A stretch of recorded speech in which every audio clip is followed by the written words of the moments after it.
मैं CS Dotasra principal government Bangar college Didwana. प्रिय विद्यार्थियों, आज हम बीकॉम पार्ट 3 के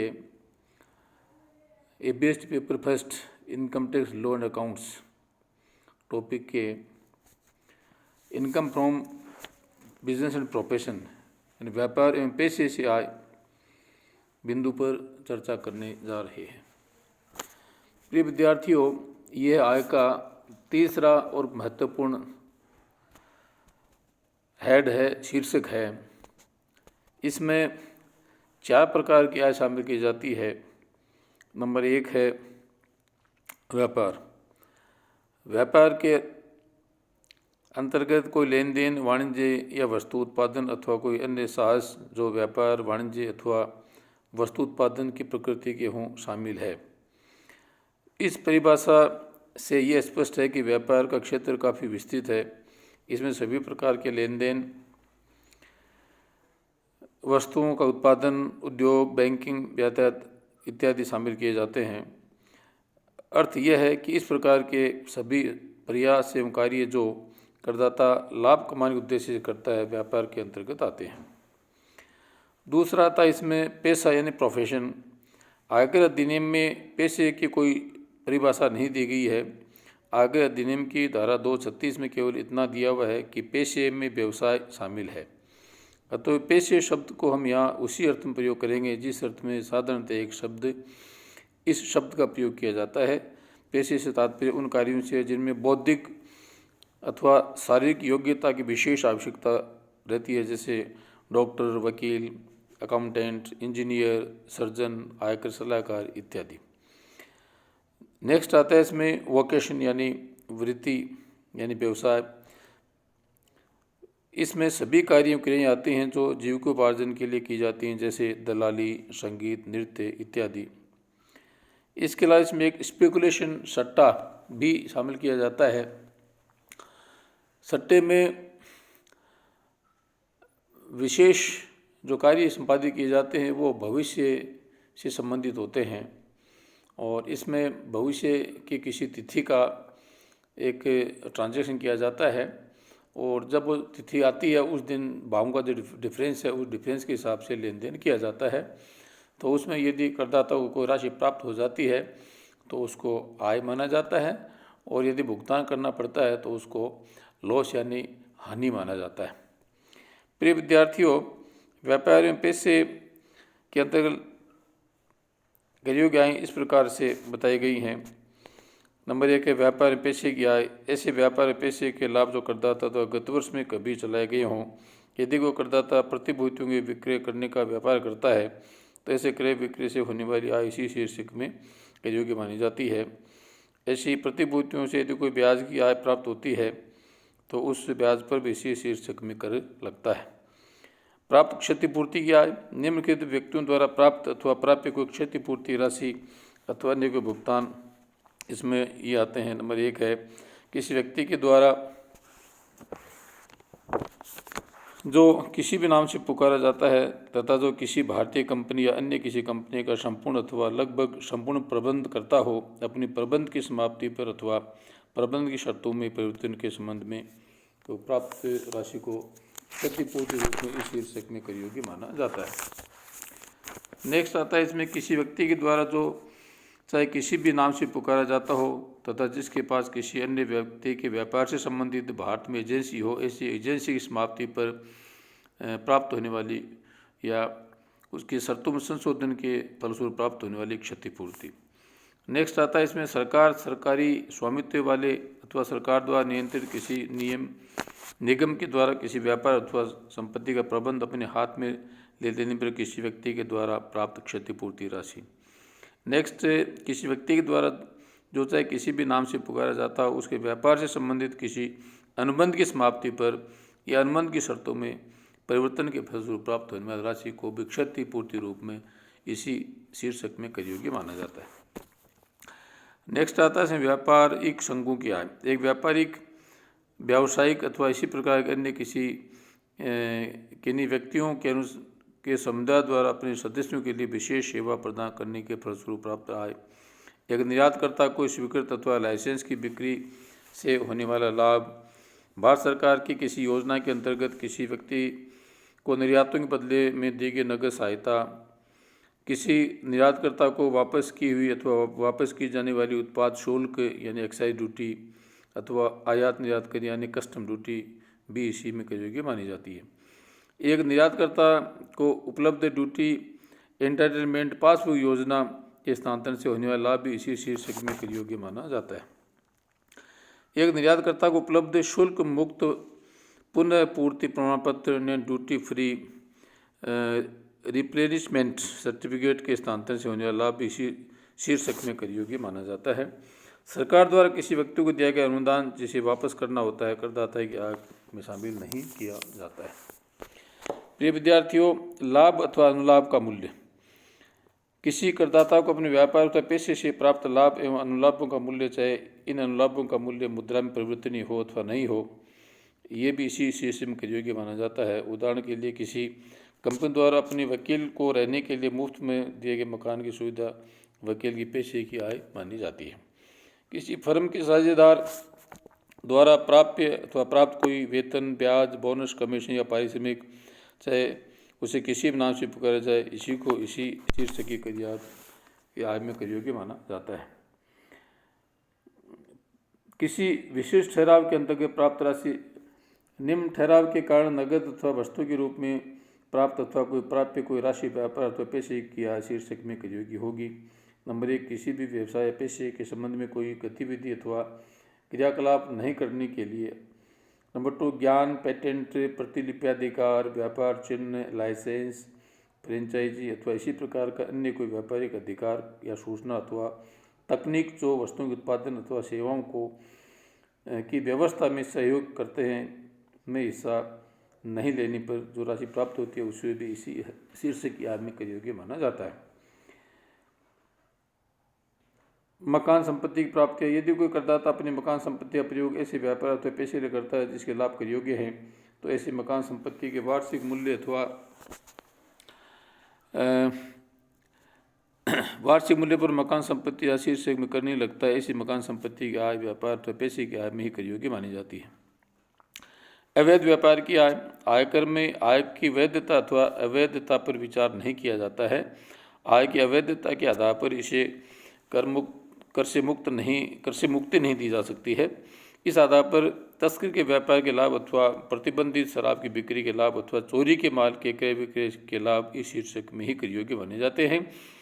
इसी प्रकार अवैध व्यापार को करने वाले व्यक्ति अवैध व्यापार के व्यय एवं हानियाँ ऐसे व्यापार की आय से घटा सकता है।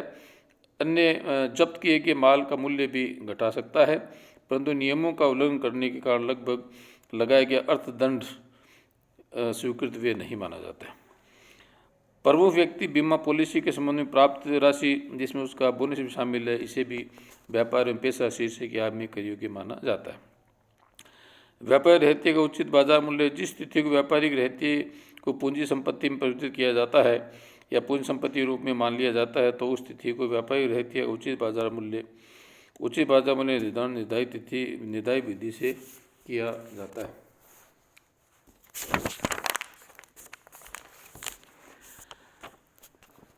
भूमि ख्याति या वित्तीय प्रलेखों को छोड़कर अन्य किसी पूंजी संपत्ति को गिरा देने, नष्ट हो जाने, प्रयोग से हटाए जाने या स्थानांतरित करने पर नगद अथवा वस्तु के रूप में प्राप्त अथवा प्राप्य कोई राशि बशर्ते ऐसी संपत्ति पर किए गए संपूर्ण व्यय की धारा 35A के तहत कटौती स्वीकृत की गई हो, इसी को इसी में कर योग्य माना जाता है।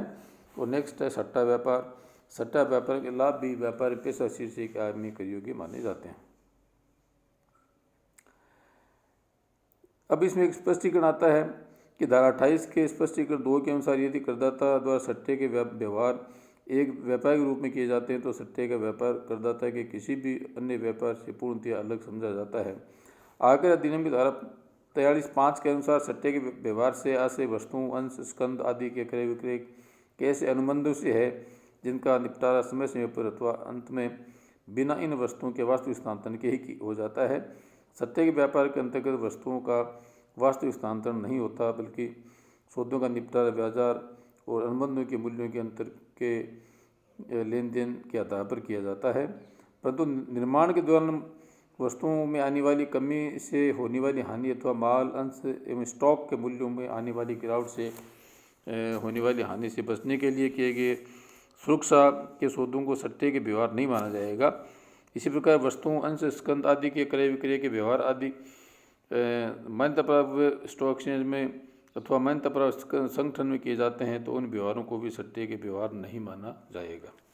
ये विद्यार्थियों, व्यापार एवं पेशा पर के लाभों पर कर लगाने से संबंधित सामान्य सिद्धांत इस प्रकार से है जिनकी हम अब चर्चा करने जा रहे हैं। नंबर 1 है करदाता द्वारा व्यापार का संचालन। धारा 28 के अनुसार इस शीर्षक के अंतर्गत आय कर उस व्यक्ति पर लगता है जो व्यापार का संचालन कर रहा हो, चाहे वह व्यापार का स्वामी हो अथवा नहीं।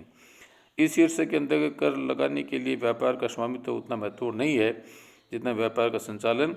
यह आवश्यक नहीं है कि करदाता स्वयं अपने हाथों से व्यापार करता हो अथवा व्यापार का संचालन करता हो। करदाता के लिए अन्य व्यक्ति व्यापार को चला सकता है तो संचालन कर सकता है, परंतु करदाता को संचालन का पूर्ण अधिकार होना आवश्यक है। दूसरा सिद्धांत है सभी व्यापारियों की सम्मिलित आय पर कर लगाना। करदाता द्वारा यदि व्यापार किए जा रहे हों, कई व्यापार किए जा रहे हों तो उन व्यापार अथवा पैसे के लाभों में पृथक पृथक आयकर नहीं लगता है। पहले प्रत्येक व्यापार अथवा पैसे की क्रय की आय ज्ञात कर ली जाती है, फिर सभी व्यापारियों की सम्मिलित आय पर कर की गणना की जाती है। नेक्स्ट है सट्टे के व्यापार के लाभ। सट्टे के व्यापार के लाभों पर भी इसी शीर्षक के अंदर कर लगाया जाता है, परंतु सट्टे के व्यापार के लाभ हानियों को अन्य व्यापारिक हानियों से पृथक रखा जाता है। सट्टे के व्यापार की हानि की क्षतिपूर्ति केवल सट्टे के व्यापार के लाभों से की जा सकती है, इसलिए इसकी गणना पृथक से की जाती है। व्यापार बंद होने पर संपत्तियों के विक्रय पर लाभ। व्यापार की समाप्ति पश्चात संपत्तियों के विक्रय से होने वाले लाभों पर इसी शीर्षक के अंदर कर नहीं लगता, परंतु यदि व्यापारिक स्कंध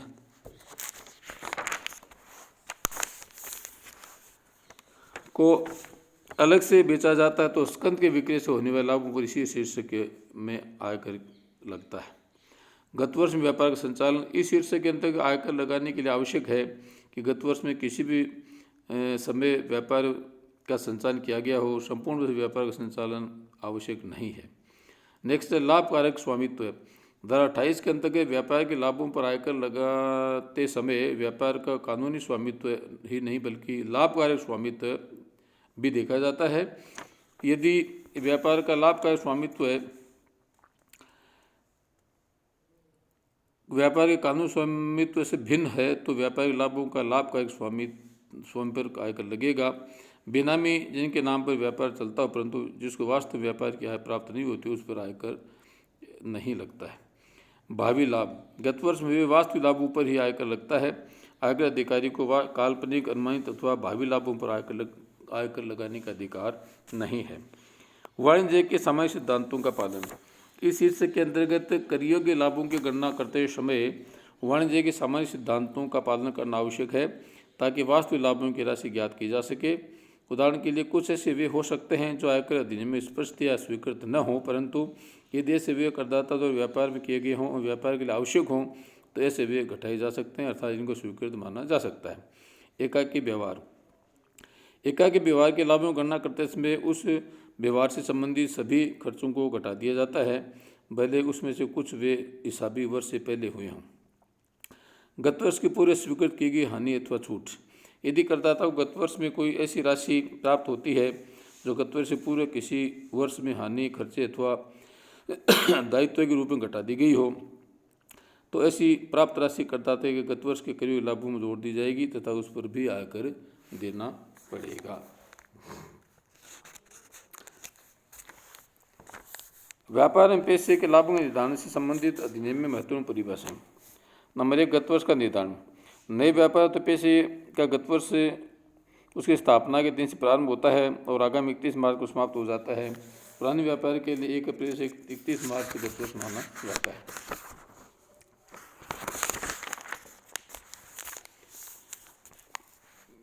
वर्तमान समय में आयकर नियमों के अनुसार हमारे देश में प्रत्येक करदाता के लिए इस गत वर्ष को अपनाना आवश्यक है। कर वर्ष 2020-21 के लिए गत वर्ष की अवधि 1 अप्रैल 2019 से 31 मार्च 2020 तक होगी। लेखांकन की पद्धति को अपनाना। इस शीर्षक के अंतर्गत करदाता की आय की गणना उसके द्वारा नियमित रूप से अपनाई गई लेखांकन पद्धति के अनुसार की जाती है। धारा 145 के अनुसार लेखांकन की निम्नलिखित पद्धतियों में से करदाता किसी भी पद्धति को अपना सकता है। नंबर 1 व्यापार पद्धति, नंबर 2 है रोकड़ पद्धति। व्यापार पद्धति, इस पद्धति में नगद एवं उधार दोनों प्रकार के व्यवहारों का लेखा किया जाता है। शुद्ध लाभ गणना लाभ हानि खाता अथवा आयव्यय खाता बनाकर की जाती है। लाभ हानि खाते में समस्त आयों का लेखा किया जाता है, चाहे वास्तव में गत वर्ष में प्राप्त हुई अथवा नहीं। इसी प्रकार समस्त व्ययों का लेखा किया जाता है, चाहे उनका भुगतान गत वर्ष किया हो अथवा नहीं। परंतु अधिनियम में किसी व्यय की कटौती के लिए उसका भुगतान किया जाना अनिवार्य हो तो उस व्यय का भुगतान न करने पर शुद्ध लाभों की गणना करते इसमें कटौती स्वीकृत नहीं की जाएगी। इसमें पेश की प्राप्त आय एवं पूर्वदेय व्ययों का भी समायोजन किया जाता है। दूसरा रोकड़ पद्धति, इस पद्धति में केवल नगद व्यवहारों का ही लेखा किया जाता है। इस पद्धति के अंतर्गत उन समस्त व्यवहारों का लेखा किया जाता है जो गत वर्ष में वास्तव में प्राप्त की गई हो, चाहे भले ही पूर्व के अथवा बाद के किसी वर्ष से संबंधित क्यों न हो। इसी प्रकार नगद में भुगतान किए गए समस्त व्ययों का लेखा किया जाता है, चाहे भले ही वे किसी वर्ष से संबंधित हों। यह पद्धति सामान्यतः पेशेवर व्यक्ति जैसे डॉक्टर, वकील तथा गैर व्यापारिक संस्थाओं जैसे क्लब आदि द्वारा अपनाई जाती है। इस पद्धति में वर्ष के अंत में प्राप्ति भुगतान खाता तैयार किया जाता है। इस पद्धति में उपार्जित आय, अदत्त व्यय आदि का ध्यान नहीं रखा जाता है।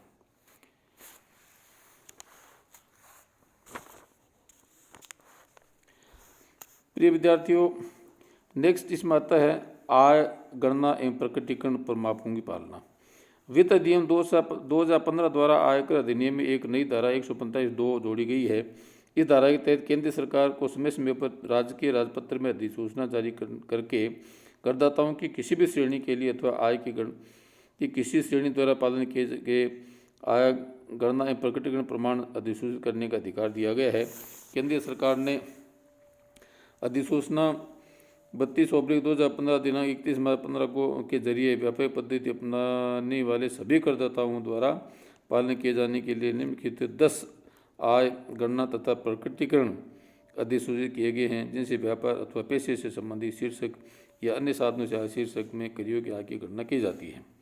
नंबर 1 है लेखांकन नीतियाँ, अकाउंटिंग पॉलिसीज। नंबर 2 स्टॉक का मूल्यांकन, वैल्यूएशन ऑफ इन्वेंट्रीज, निर्माणी ठेके, कंस्ट्रक्शन कॉन्ट्रैक्ट्स, आय की पहचान, दृश्य स्थायी संपत्तियाँ, विदेशी विनिवेदन परिवर्तन का प्रभाव, सरकारी सहायता, प्रतिभूतियाँ, उधार की लागतें, प्रावधान, संबंधित दायित्व एवं संदिग्ध संपत्तियाँ।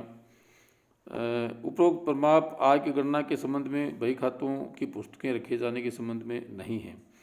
पुस्तकों अथवा बही खातों का रखा जाना धारा 44(1) उपधारा 1 के अनुसार निम्न व्यवसाय करने के वाले व्यक्तियों को अनिवार्य रूप से अपना हिसाब किताब तथा प्रपत्र आयकर नियम 6(f)(2) में वर्णित विधि से रखने होंगे, जिससे कि निर्धारण अधिकारी इस अधिनियम की व्यवस्थाओं के अनुसार उनकी कुल आय की गणना कर सके। नंबर 1 वकालत, नंबर 2 चिकित्सा, नंबर 3 इंजीनियरिंग, नंबर 4 शिल्पकला, नंबर 5 लेखांकन, नंबर 6 प्राविधिक सलाहकार, नंबर 7 भीतरी साज सज्जा करना, नंबर 8 अधिकृत प्रतिनिधि, number 9 film artist, number 10 company सचिव तथा नंबर 11 सूचना प्रौद्योगिकी। प्रिय विद्यार्थियों, व्यवसाय में ये आय की हमने चर्चा की है। लाभ हानि खाते के आधार पर जब हम करियोगी लाभ की गणना करते हैं तो इसमें जो P&L द्वारा जो अर्जित लाभ जो दर्शाया गया लाभ है उसमें आय संबंधी 2 प्रकार की समायोजन किए जाते हैं। नंबर 1 है add income taxable under this head but not credited to P&L account, यानी ऐसी आय जो इस शीर्ष में करियोगी है परंतु लाभ हानि खाते में क्रेडिट नहीं की गई है, उसे लाभ हानि खाते द्वारा दर्शाए लाभ में पुनः जोड़ा जाता है। और ऐसी आय जो इस हेड में करियोगी नहीं है परंतु लाभ हानि खाते में क्रेडिट या जमा की गई हैं तो उनको लाभ हानि खाते द्वारा दर्शाए लाभ में से घटा दिया जाता है। और इसके अलावा स्टॉक एवं अलाउड एवं डिसअलाउड खर्चों के संबंध में भी समायोजन किए जाते हैं, जिसकी चर्चा हम आगामी वीडियो में करेंगे। प्रिय विद्यार्थियों, इस वीडियो को आप ज़रूर सुनें और अपने साथियों को भी सुनने के लिए प्रेरित करें। ये आपके लिए परीक्षा दृष्टि से बहुत उपयोगी होगा। Thank you very much. धन्यवाद।